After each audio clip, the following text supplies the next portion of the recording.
Friction is a common force that we will see in many of our problems. Problems previous to this, we've always used a frictionless surface, but now we're going to learn how to deal with a surface that does have friction. The first important thing to know about friction is that there are two types, static and kinetic.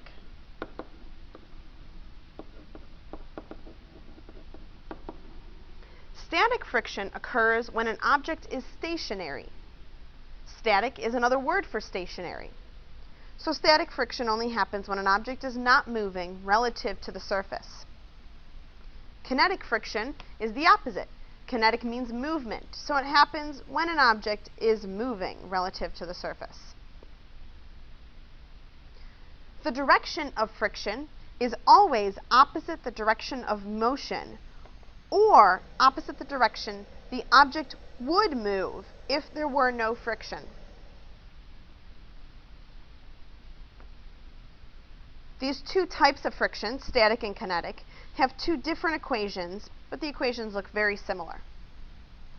For static friction, the symbol we use is a script F with the lowercase letter s on there. Static friction is less than or equal to the coefficient of friction, which is mu sub s, times the normal force, Fn. I'll talk more about this coefficient in a moment. Kinetic friction, F sub k, is equal to the coefficient of kinetic friction times the normal force. These coefficients, the mu sub s and the mu sub k, are numbers. They're always positive numbers. They have no units, and often they are less than 1. That's a way to check your work. First of all, you should never come up with a negative value for the coefficient.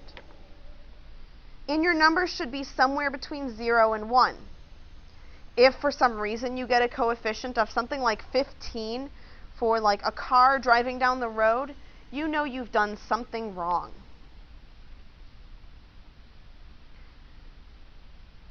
A couple of other facts about this before we go into trying to use these. First of all, you'll notice that the force of static friction has a less than or equal to sign. Typically, there will be something in the problem that leads us to believe that we're talking about the maximum force of static friction.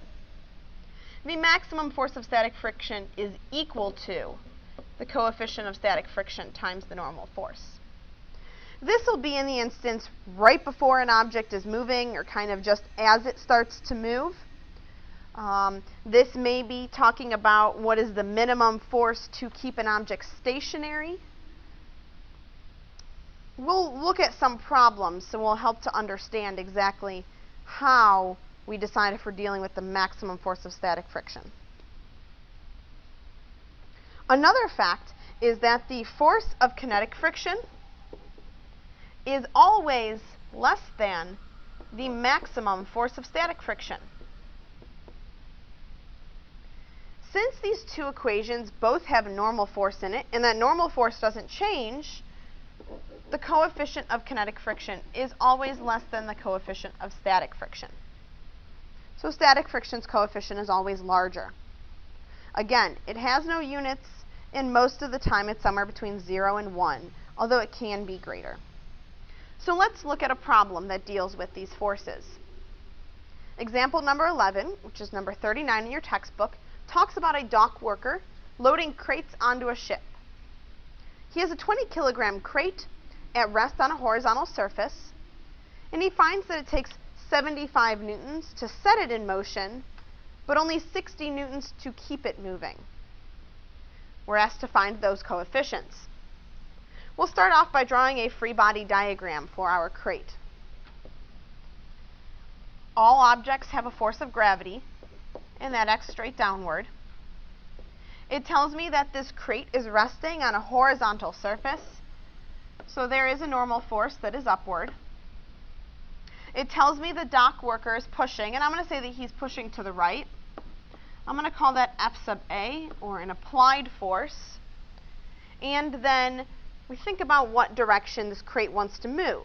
Well, if it weren't for friction, this crate would move to the right, because there's this applied force. So friction acts toward the left, opposite the direction the crate would want to move. So there's our free body diagram. We'll start off looking at the force that's necessary to start the object in motion, so we'll deal with static friction for starters. Next, I'm going to write two net force equations since I have forces in both the x and the y directions.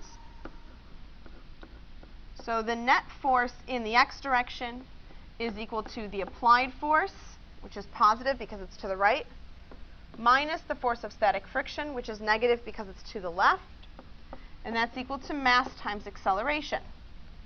I'll leave the vector symbol on acceleration since I'm not quite sure about direction yet. I haven't talked about that yet. In the y direction, the net force in the y direction is equal to the normal force minus the force of gravity, and that equals mass times the y acceleration. Well, this crate is not going to magically start floating above the ground.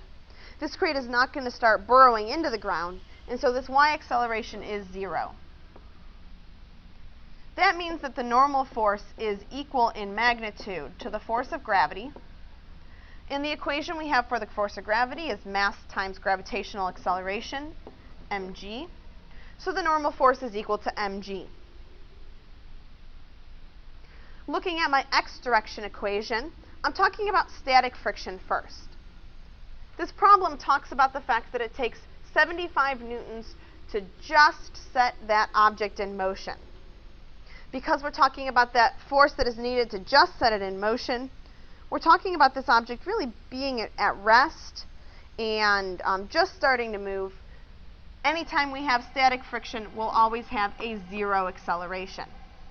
Because we're talking about it just starting to move, this is the maximum force of static friction. So looking at the x direction equation, I have that the applied force minus the force of static friction, the maximum, is equal to 0, which means that the applied force equals the force of static friction. One other thing, we're trying to find this coefficient. In the equation that we have that includes the coefficient is that the maximum force of static friction is equal to the coefficient of static friction times the normal force. That means that this coefficient of static friction is equal to the force of static friction divided by the normal force. Well, the force of static friction is really just the applied force, and the normal force is mg. I plug in 75 newtons for this applied force. The mass of this crate is given to us as being 20 kilograms. And gravitational acceleration is 9.8 meters per second squared. Again, remember, you don't want to use any negative signs because these are only magnitudes of these vectors. 75 divided by the quantity 20 times 9.8 gives me 0.383. I'll stop to check and see if that makes sense. First of all, it's a positive number, which is what I expect. It's a number between 0 and 1, which is also what I expect. So that seems like a logical answer. I will box my answer. This problem also asked me to find the coefficient of kinetic friction. I'll go back to where I started before. I have the same free body diagram, but the only difference is that I'll have a kinetic friction here instead of a static friction. Since nothing changes in the y direction, this y direction equation is still the exact same, but my x direction equation changes a little bit, so I'll write a new one. The net force in the x direction is equal to the applied force minus the force of kinetic friction, and that equals mass times acceleration. If I think about this dock worker moving this crate, the acceleration is going to be in the same direction as the applied force, which we assumed was to the right, and therefore you have a positive acceleration. When you have kinetic friction, you may often have an acceleration, whereas with static friction, you will never have an acceleration because the object is stationary.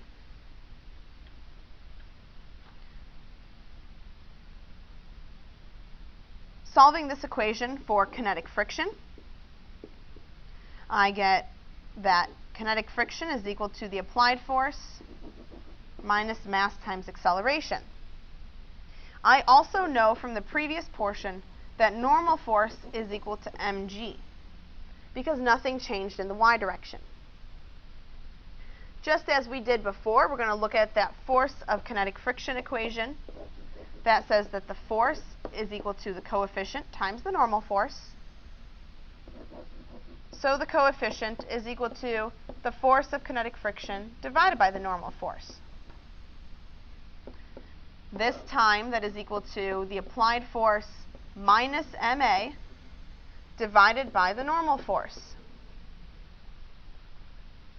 Looking back at the problem, it tells me 60 newtons is required to keep it moving with a constant speed. Constant speed means that there's no acceleration. So that term goes away, and I'm left with the fact that the coefficient of kinetic friction is equal to the applied force, which is 60 newtons, divided by mg, which is 20 kilograms times 9.8 meters per second squared. Plug that into my calculator, and I find that the coefficient of kinetic friction is 0.306. Again, we'll check to see if that makes sense.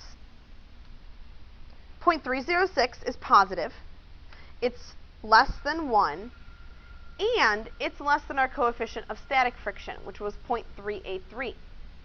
Therefore, all those rules are followed, and we can box our answer because this number does make sense.